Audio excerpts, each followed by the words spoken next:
사실 이 논쟁이 처음 시작되었을 때 저는 이재명 대표 측에서 빨리 실수를 인정하고 국민들의 혼란을 좀 잠재울 수 있을 만한 해명을 기대했는데, 지금 이재명 대표와 민주당이 본인들의 정치적 상황이 유리하다고 판단해서인지 오히려 오늘 민주당 쪽 스피커들이 우격다짐으로 나오는 모습을 보면서 상당히 안타까웠습니다.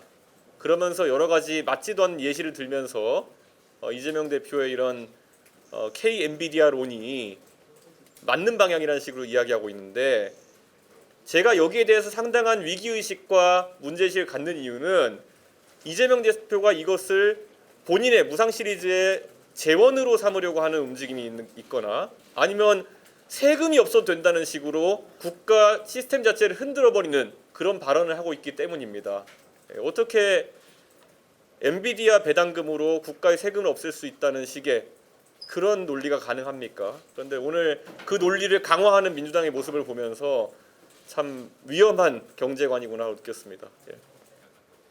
TSMC는 대만에서 아예 국영기업으로 시작해서 5년 만에 민영화를 했습니다. 그래서 TSMC의 정부 지분율은 6%에 불과하고 우리나라의 삼성전자도 지금 국민연금의 지분율이 7%가 넘는 것으로 알고 있습니다. 그런 상황 정도에 해당하는 것이지, 그러니까 나중에 연기금이나 아니면은 국부펀드에서 투자해가지고 그 정도의 지분을 획득하는 것은 가능하나, 지금 무슨 벤처 캐피탈처럼 국가를 운영하겠다고 하는 그런 이재명 대표의 발상이라고 하는 것은 기업의 생장주기와도 맞지 않는다는 말씀 제가 드린 바 있습니다.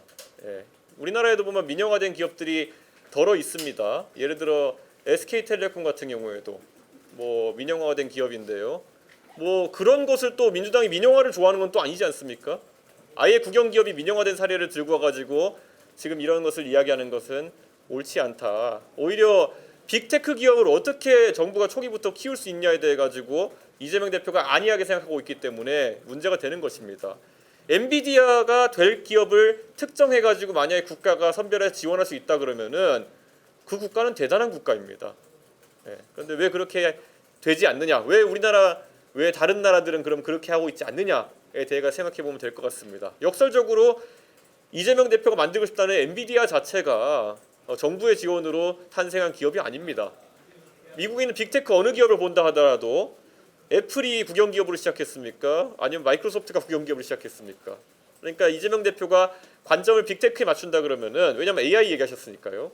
오히려 맞지 않습니다. 오히려 윤석열 대통령 시기에 대왕고래 프로젝트 같은 경우에는 사우디 아람코 같은 회사를 만들기 위해 가지고 정부 지분율 높여가지고 광구 탐사할 수 있겠지만은, 그러면 이재명과 윤석열이 다른 게 뭡니까?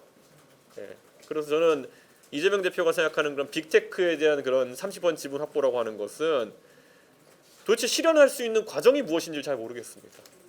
뭐 토론을 한다면 이재명 대표가 하겠다면은 뭐 받아줄 의향은 있지만은, 애초에 이거는 경제나 아니면 IT 기업의 생장 주기를 아는 사람이라면은 말이 안 된다는 것이 자명하기 때문에 이건 토론을 이재명 대표가 하지도 않을 것이다라고 생각하고, 무엇보다도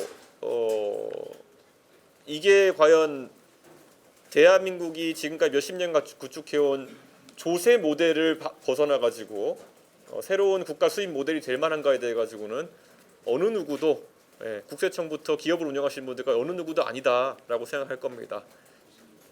아니, 누가 칼 들고 협박해서 이재명 대표한테 이런 공약을 만들라고 했습니까? 본인이 나와가지고 자랑하듯이 뭐 아는 척하다가 이제 실수한 건데, 그러면 이거를 철회하든지 하는 그런, 아니면 해명을 제대로 하든지 해야 되는데, 오늘 이재명 대표가 올리신 말씀은 굉장히 실망스러웠습니다. 원색적으로 문맹이라는 표현을 쓰면서까지 여기에 대해서 다른 의견을 가진 사람들을 매도하시던데요. 이게 이재명 대표가 말하는 소통의 방식인지가 굉장히 궁금합니다. 적어도 반론할 것이 있으면 반론을 하면 되는 것이지, 원색적으로 문맹이라고 말한다고 하는 것은, 글쎄요, 아마 그런 문맹이라는 표현을 다른 사람이 썼으면 민주당 같이 PC주의에 깃든 정당에서는 비하 표현이라고 또 했을 겁니다.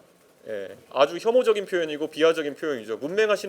문맹이신 분들이 무슨 문제가 있길래 그런 이재명 대표의 해명에 쓰여야 되는 겁니까? 여러 가지 이유로 교육의 기회가 부족해가지고 문맹이신 분이 있다 하더라도 그렇게 비하적으로 쓰면 안 되는 겁니다.